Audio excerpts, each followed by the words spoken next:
देव देव। कृष्णं नारायणं वन्दे कृष्णं वन्दे ब्रिजप्रियं।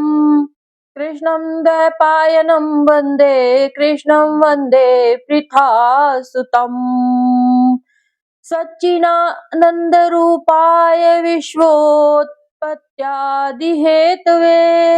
तापत्रय विनाशाय श्रीकृष्णाय वयं नुमः। सच्चिदानंद स्वरूप भगवान श्री कृष्ण को हम नमस्कार करते हैं, जो जगत की उत्पत्ति, स्थिति और विनाश के हेतु तथा आध्यात्मिक, आदि दैविक और आदि भौतिक तीनों प्रकार के तापों का नाश करने वाले हैं। नमस्ते, मैं शैलजा अपने चैनल पर आपका हार्दिक स्वागत करती हूँ। आज श्रीमद् भागवत महापुराण के 6वें स्कंद के 8वें अध्याय की कथा है। नारायण कवच का उपदेश। तो कथा शुरू करते हैं। राजा परीक्षित ने पूछा, भगवान देवराज इंद्र ने जिससे सुरक्षित होकर शत्रुओं की चतुरंगिणी सेना को खेल खेल में अनायास ही जीतकर त्रिलोकी की राजलक्ष्मी का उपभोग किया, आप उस नारायण कवच को मुझे सुनाइए और यह भी बतलाइए कि उन्होंने उससे सुरक्षित होकर रणभूमि में किस प्रकार आक्रमणकारी शत्रुओं पर विजय प्राप्त की। श्री सुखदेव जी ने कहा, वृतः पुरोहित तस्य त्वाष्ट्रो महेन्द्रानुपृच्छते नारायणाख्यम व्रर्मः तदीह कमनाः शृणु। श्री सुखदेव जी ने कहा, परीक्षित, जब देवताओं ने विश्व रूप को पुरोहित बना लिया, तब देवराज इंद्र के प्रश्न करने पर विश्व रूप ने उन्हें नारायण कवच का उपदेश किया। तुम एकाग्र चित्त से उसका श्रवण करो। विश्वरूप ने कहा, देवराज इंद्र, भय का अवसर उपस्थित होने पर नारायण कवच धारण करके अपने शरीर की रक्षा कर लेनी चाहिए।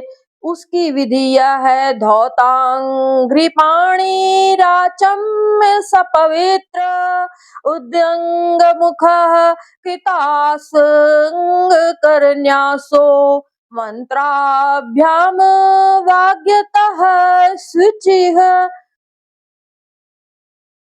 उसकी विधि यह है कि पहले हाथ पैर धोकर आचमन करें, फिर हाथ में कुश की पवित्र धारण करके उत्तर मुंह बैठ जाएं। उसके बाद कवच धारण पर्यंत और कुछ न बोलने का निश्चय करके पवित्रता से ओम नमो नारायणाय और ओम नमो भगवते वासुदेवाय इन मंत्रों के द्वारा हृदयादि अंगन्यास तथा अंगुष्ठादि करन्यास करें। पहले ओम नमो नारायण इस अष्टाक्षर मंत्र के ओम आदि 8 अक्षरों का क्रमशः पैरों, घुटनों, जांघों, पेट, हृदय, वक्ष स्थल, मुख और सिर में न्यास करें, अथवा पूर्वोक्त मंत्र के मकार से लेकर ओंकार पर्यंत 8 अक्षरों का सिर से प्रारंभ करके उन्हीं 8 अंगों में विपरीत क्रम से न्यास करें। तदंतर ओम नमो भगवते वासुदेवाय इस द्वादशाक्षर मंत्र के ओम आदि 12 अक्षरों का दाई तर्जनी से बाई तर्जनी तक दोनों हाथों की 8 अंगुलियों और दोनों अंगूठों की 2-2 गांठों में न्यास करें। फिर ओम विष्णवे नमः इस मंत्र के पहले अक्षर ओम का हृदय में, वी का ब्रह्मांड में, श का बाहों के बीच में और न का चोटी में, वे का दोनों नेत्रों में और न का शरीर की सब गांठों में न्यास करें। तदंतर ओम महाअस्त्राय फट कहकर दिग बंद करें। इस प्रकार न्यास करने से इस विधि को जानने वाला पुरुष मंत्र स्वरूप हो जाता है। इसके बाद समग्र ऐश्वर्य, धर्म, यश, लक्ष्मी, ज्ञान और वैराग्य से परिपूर्ण इष्ट देव भगवान का ध्यान करें और अपने को भी तद्रूप ही चिंतन करें। तत्पश्चात विद्या, तेज और तपः स्वरूप इस कवच का पाठ करें। ओम हरिवृंदयान्नमं सर्वरक्षां न्यस्ताङ्घ्रिपद्मः पतगेन्द्र पृष्ठे दारारचर्मासिगदेषु चापो पाषाण दधानोऽष्टगुणोऽष्टबाहुः। भगवान श्री हरि गरुण जी की पीठ पर अपने चरण कमल रखे हुए हैं। अणिमादि आठों सिद्धियां उनकी सेवा कर रही हैं। 8 हाथों में शंख, चक्र, ढाल, तलवार, गदा, बाण, धनुष और पाश अर्थात फंदा धारण किए हुए हैं। वे ही ओंकार स्वरूप प्रभु सब प्रकार से सब ओर से मेरी रक्षा करें। मत्स्य मूर्ति भगवान जल के भीतर जल तंतुओं और वरुण के पास से मेरी रक्षा करें।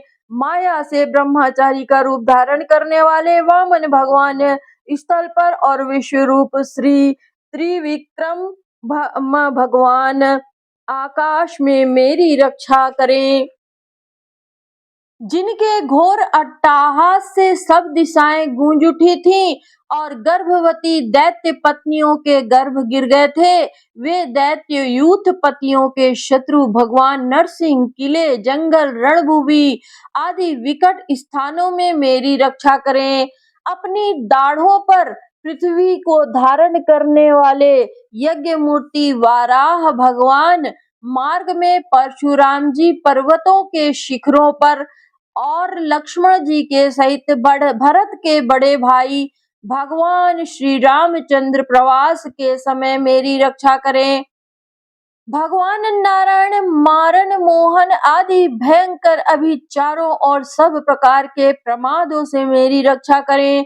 ऋषि श्रेष्ठ नर गर्भ से योगेश्वर भगवान दत्तात्रेय योग के विघ्नों से और त्रिगुणाधिपति भगवान कपिल कर्म बंधनों से मेरी रक्षा करें। परमर्षि सनत कुमार कामदेव से हयग्रीव भगवान मार्ग में चलते समय देव मूर्तियों को नमस्कार आदि न करने के अपराध से, देवर्षि नारद सेवा अपराधों से और भगवान कच्छप सब प्रकार के नरकों से मेरी रक्षा करें। भगवान धन्वंतरी कुपथ्य से जितेंद्रीय भगवान ऋषभ देव सुख दुख आदि भयदायक द्वंद्वों से, यज्ञ भगवान लोकापवाद से, बलराम जी मनुष्यकृत कष्टों से और श्री शेष जी क्रोधवश नामक सर्पों के गण से मेरी रक्षा करें। भगवान श्री कृष्ण द्वैपायन व्यास जी अज्ञान से तथा बुद्ध देव पाखंडियों से और प्रमाद से मेरी रक्षा करें।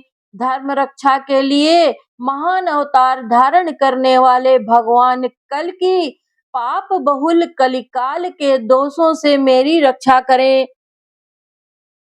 प्रातः काल भगवान केशव अपनी गदा लेकर कुछ दिन चढ़ जाने पर भगवान गोविंद अपनी बांसुरी लेकर, दोपहर के पहले भगवान नारायण अपनी तीक्ष्ण शक्ति लेकर और दोपहर को भगवान विष्णु चक्र राज सुदर्शन लेकर मेरी रक्षा करें। तीसरे पहर में भगवान मधुसूदन अपना प्रचंड धनुष लेकर मेरी रक्षा करें। सायकाल में ब्रह्मा आदि त्रिमूर्तधारी माधव सूर्यास्त के बाद, ऋषिकेश अर्धरात्रि के पूर्व तथा अर्धरात्रि के समय अकेले भगवान पद्मनाभ मेरी रक्षा करें। रात्रि के पिछले पहर में त्रिवत्स लांछन श्रीहरि, उषा काल में खड्गधारी भगवान जनार्दन, सूर्योदय से पूर्व श्री दामोदर और संपूर्ण संध्याओं में काल मूर्ति भगवान विश्वेश्वर मेरी रक्षा करें।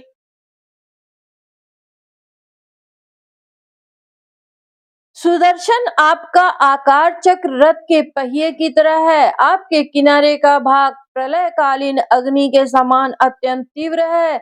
आप भगवान की प्रेरणा से सब ओर घूमते रहते हैं। जैसे आग वायु की सहायता से सूखे घास फूस को जला डालती है, वैसे ही आप हमारे शत्रु सेना को शीघ्र से शीघ्र जला दीजिए, जला दीजिए। कौमोद की गदा आपसे छूटने वाली चिंगारियों का स्पर्श वज्र के समान असह्य है। आप भगवान अजित की प्रिया है और मैं उनका सेवक हूँ, इसलिए आप कुश मांड विनायक यक्ष राक्षस भूत और प्रेत आदि ग्रहों को अभी कुचल डालिए तथा मेरे शत्रुओं को चूर चूर कर दीजिए। शंख श्रेष्ठ, आप भगवान श्री कृष्ण के फूंकने से भयंकर शब्द करके मेरे शत्रुओं का दिल दहला दीजिए एवं यातुधान प्रमथ प्रेत मातृका पिशाच तथा ब्रह्म राक्षस आदि भयावने प्राणियों को यहाँ से झटपट भगा दीजिए। भगवान की प्यारी तलवार आपकी धार बहुत तीक्ष्ण है। आप भगवान की प्रेरणा से मेरे शत्रुओं को छिन्न भिन्न कर दीजिए। भगवान की प्यारी ढाल आप में सैकड़ों चंद्राकार मंडल है। आप पाप दृष्टि पापात्मा शत्रुओं की आंखें बंद कर दीजिए और उन्हें सदा के लिए अंधा बना दीजिए। सूर्य आदि ग्रह, धूम केतु, पुच्छल तारे आदि केतु, दुष्ट मनुष्य, सर्पादि रेंगने वाले जंतु, दाढ़ों वाले हिंसक पशु, भूत प्रेत आदि पापी प्राणियों से हमें जो जो भय हो और जो जो हमारे मंगल के विरोधी हो, वे सभी भगवान के नाम रूप तथा आयुधों का कीर्तन करने से तत्काल नष्ट हो जाएं। बृहद रथंतर आदि सामवेदी स्त्रोतों से जिनकी स्तुति की जाती है, वे वेद मूर्ति भगवान गुरुण और विश्व सेन अपने नामोच्चारण के प्रभाव से हमें सब प्रकार की विपत्तियों से बचाएं। श्रीहरि के नाम रूप वाहन आयुध और श्रेष्ठ पार्षद हमारी बुद्धि इंद्रिय मन और प्राणों को सब प्रकार की आपत्तियों से बचाएं। जितना भी कार्य अथवा कारण रूप जगत है वह वास्तव में भगवान ही है। इस सत्य के प्रभाव से हमारे सारे उपद्रव नष्ट हो जाएं। जो लोग ब्रह्म और आत्मा की एकता का अनुभव कर चुके हैं, उनकी दृष्टि में भगवान का स्वरूप समस्त विकल्पों भेदों से रहित है। फिर भी वे अपनी माया शक्ति के अनुसार भूषण आयुध और रूप नामक शक्तियों को धारण करते हैं। यह बात निश्चित रूप से सत्य है। इस कारण सर्वज्ञ सर्वव्यापक भगवान श्री हरि सदा सर्वत्र सब स्वरूपों से हमारी रक्षा करें। जो अपने भयंकर अट्टहास से सब लोगों के भय को भगा देते हैं और अपने तेज से सबका तेज ग्रस लेते हैं, वे भगवान नरसिंह दिशा विदिशा में नीचे ऊपर बाहर भीतर सब ओर हमारी रक्षा करें। देवराज इंद्र, मैंने तुम्हें यह नारायण कवच सुना दिया। इस कवच से तुम अपने को सुरक्षित कर लो, बस फिर तुम अनायास ही सब दैत्य यूथपतियों को जीत लोगे। इस नारायण कवच को धारण करने वाले पुरुष जिसको भी अपने नेत्रों से देख लेता है अथवा पैर से छू देता है, वह तत्काल समस्त भयों से मुक्त हो जाता है। जो इस वैष्णवी विद्या को धारण कर लेता है, उसे राजा, डाकू, प्रेत, पिशाच आदि और बाघ आदि हिंसक जीवों से कभी किसी प्रकार का भय नहीं होता। देवराज, प्राचीन काल की बात है, एक कौशिक गोत्री ब्राह्मण ने इस विद्या को धारण करके योग धारणा से अपना शरीर मरुभूमि में त्याग दिया। जहां उस ब्राह्मण का शरीर पड़ा था, उसके ऊपर से एक दिन गंधर्वराज चित्ररथ अपनी स्त्रियों के साथ विमान पर बैठकर निकले। वहां आते ही वे नीचे की ओर सिर करके विमान सहित आकाश से पृथ्वी पर गिर पड़े। इस घटना से उनके आश्चर्य की सीमा न रही जब उन्हें वालखिल्य मुनियों ने बताया कि यह नारायण कवच धारण करने का प्रभाव है। तब उन्होंने उस ब्राह्मण देवता की हड्डियों को ले जाकर पूर्व वाहिनी सरस्वती नदी में प्रवाहित किया और फिर स्नान करके वे अपने लोक को चले गए। य इदं ऋषूण्यात् काले यो धारयति चादृतः तं नमस्यन्ति भूतानि मुच्यते सर्वतो भयात्। श्री सुखदेव जी कहते हैं, परीक्षित जो पुरुष इस नारायण कवच को समय पर सुनता है और जो आदर पूर्वक इसे धारण करता है, उसके सामने सभी प्राणी आदर से झुक जाते हैं और वह सब प्रकार के भयों से मुक्त हो जाता है। एतां विद्याम अधिगतो विश्वरूपा क्षत कृतुः त्रैलोक्य लक्ष्मीं बुभुजे विनिर्जित्य मृधे सुरान। श्री सुखदेव जी कहते हैं, परीक्षित शतकृतु इंद्र ने आचार्य विश्वरूप जी से यह वैष्णवी विद्या प्राप्त करके रणभूमि में असुरों को जीत लिया और वे त्रैलोक्य लक्ष्मी का उपभोग करने लगे। जय श्री कृष्ण।